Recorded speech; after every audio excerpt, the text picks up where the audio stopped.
抑鬱症係屬於輕度嘅精神病，佢唔係屬於情緒科，都唔係情緒病。佢可以俗稱為情緒病，但佢真係屬於精神科旗下嘅一種精神病。嗰啲電影、電視同所有媒體都刻畫咗精神科嘅存在，會令到大家有一個唔好嘅印象，而形成咗一個錯嘅概念。有好多大大小小嘅傷人案都係同精神病有關聯嘅。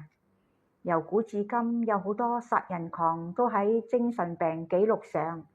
如果顯示到佢嘅嚴重嘅話，佢係可以緩刑，甚至係由監獄轉去精神病院嘅。在潛意識中，大家對精神病都有一種講唔出嚟嘅歧視嘅。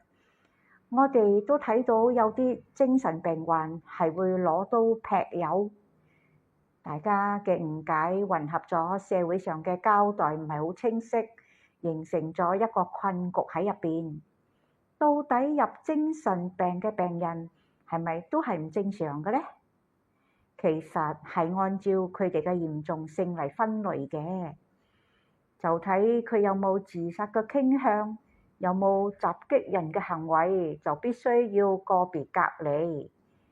精神科係複合性嘅，病人可能係情緒病或抑鬱，又或者佢係兩樣都有。